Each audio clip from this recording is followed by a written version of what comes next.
So how old are you? I'm 24. 24? Yes, I'm 24. And you're doing a massive project like this? Yes. It's very important that people our age start getting into these things as young as possible, because time is running out. It's not waiting for anyone. So yes, you might be distracted by trying to have fun here and there. It's not a problem. Yeah, people should have fun. The moment you see agriculture as a business, that's when you start appreciating more. And maybe even the interest can even grow bigger, just because you can make good money out of agriculture. Did you look at the market, how papaya performs in Zimbabwe, or you just ventured into this project of papaya without understanding the whole market of it? It's very essential that you know how your market stands before you actually venture into any enterprise, whether it be agriculture, in agriculture or mining or whatever. So our clients want something that has got number one, a good shelf life. Yeah. Number two, a lovely taste, and something that does not have a bad smell when it comes to papaya plants. You see, man, like what you're saying is very important. I think a lot of people have to really grasp the whole concept of it, like the way you did. First finding what people want. People want. Yes. How was life in Kenya as a Zimbabwean? It wasn't as difficult. Yeah. Their culture is more or less like ours, so adapting wasn't a problem. How does it feel to be 24 and be responsible for more than 1,000 plants? Well, I feel like I've achieved something that most people wouldn't have done.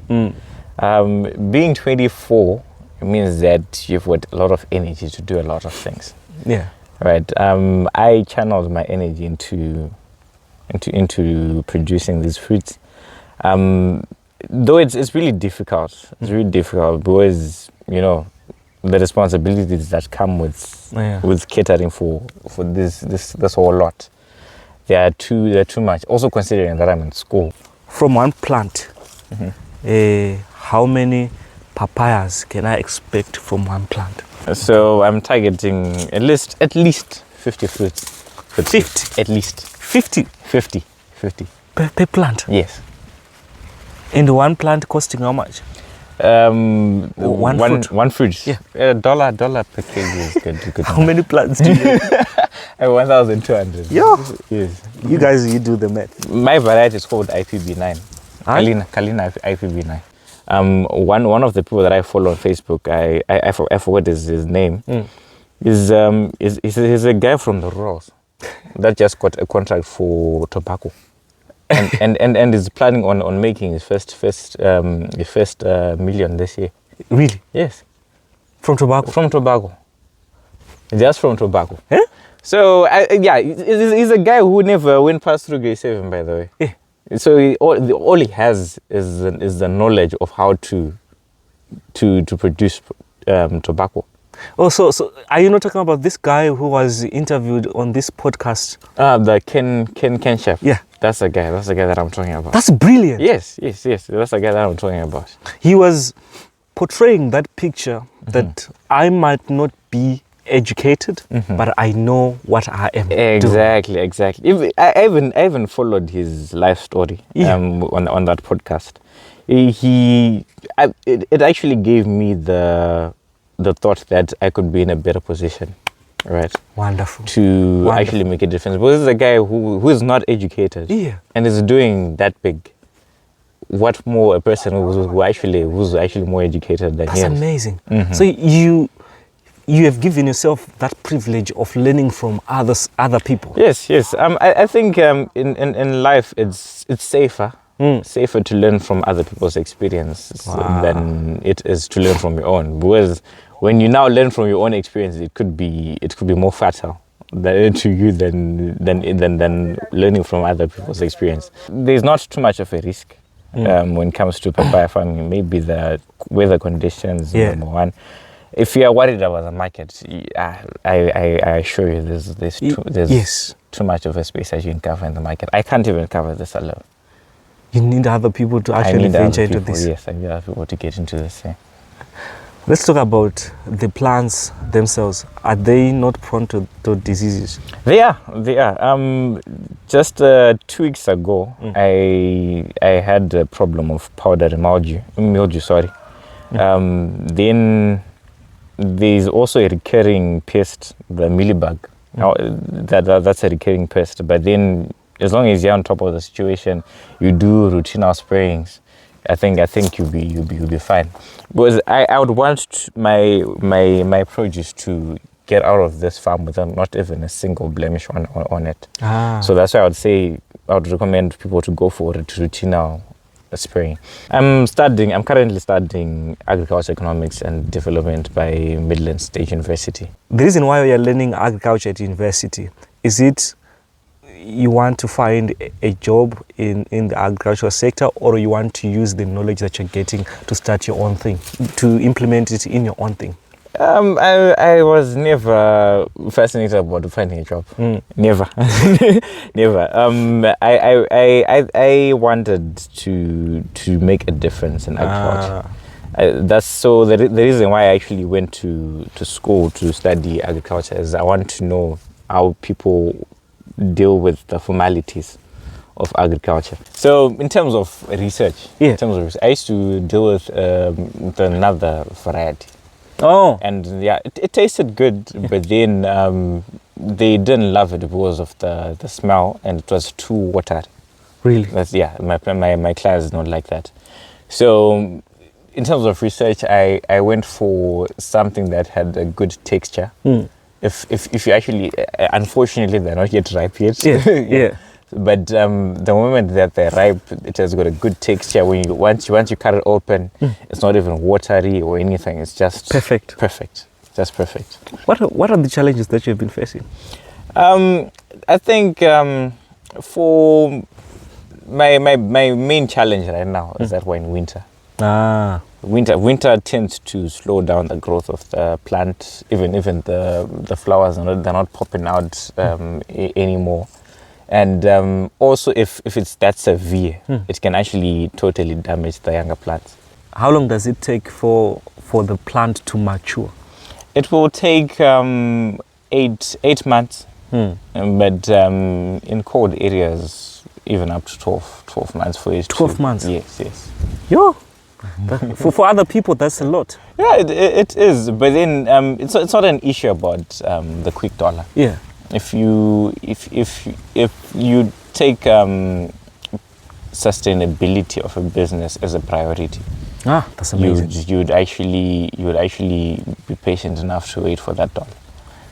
So, if I start harvesting, how many times am I going to harvest? I think you can harvest for up to 8 months, depending on how severe your winter would be. This year I was lucky that our winters here in Kwekwe were not that bad. So I might actually supply my clients for a full year, for 12 months straight. 12 months? Yes. Supplying them? Yes. Probably every week? Yes, every week. Yo, that's no small thing. No, it's not. It's not a small thing. So yeah, I think for places that are warm enough or that do not get too affected by the winter, they can actually supply for a full year with no problems. Where did you get the idea of choosing this specific project of papaya? Okay. I got the idea from one Kenyan farmer. I was doing great in the country.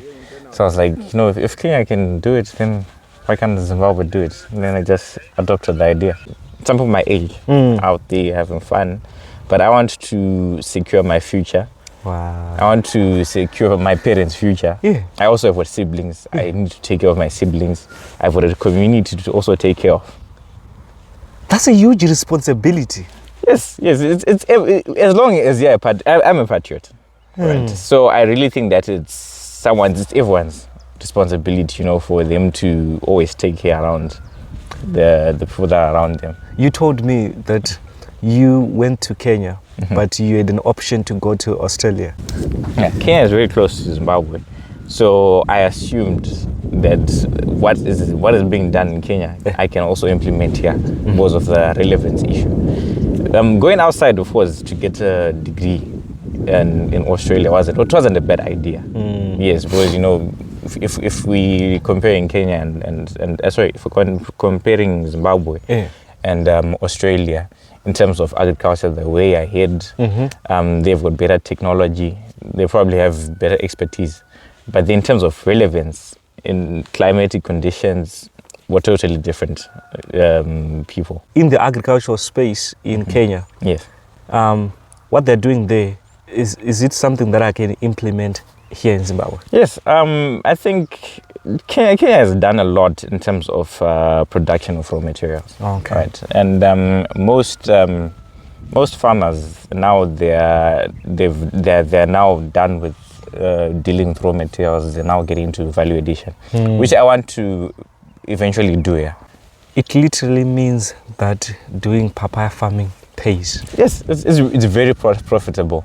Yes, I really think that if you do the numbers, you get your calculator and calculate for all the costs from establishments and even the running costs versus what you get from it. It's huge, very huge. Is it capital intensive? It's everything that has got a high return is capital intensive. Really? Everything, yes, everything. That's what I think. I think I literally invested everything that I had ever since 2021 into this. How much, when you started, how much did you invest in this project? Okay, when I started, since I was starting at a non-professional level, yes, I started off with just $30. $30. Just $30. Just $30. Whereas the seeds, I got them from the fruits. So I'd cut off a huge chunk of costs. Then so the only thing that I bought was plastic pockets to start a nursery. Okay. Right. So I got those plastic pockets. The soil, I just used the soil that I was training on. Of course, it's not professional, and it's not recommended especially for the health of the plant. It is not. So, but if it's a starting point, since it was a starting point, I said, why not? And even the fruits that I produced from that, they sold, and no one asked where did it come from, did it go through some certain processes. At that time, I think it was 2021, crossing over into 2022, that's when we were supposed to go back to school. Yes. So I then left the project unattended. Right, so when you're not there, things do not work out. In agriculture, you cannot do. I usually call it phone farming. Yes. You can't actually drive faster when you're not there. Whereas you could actually delegate some duties to someone, a certain task to someone, but they won't perform that task as much as you would have, or they won't perform it as much as they would if they were under supervision. Exactly. So. That was the biggest challenge that I had, the fact that I wasn't around. What other ventures in the agriculture space would you recommend other people to venture into? I would really go for indigenization. I was fascinated by the amarula plant that was put in Mwenezi. That one was a game changer for me. So in the near future, I'm actually planning on getting into another fruit. I won't tell you right now because someone out there might just steal my idea. So I've been doing my research, of course. I really think that indigenization is a way of marketing our own country. Number one, if we put, I was also following a show or an exhibition that was done in Netherlands. One of our Zimbabwean citizens went with tsuvu. Really? And if you found a market for tsuvu out there. So I really think that if we focus more on indigenization of our very own fruits, we could actually go somewhere.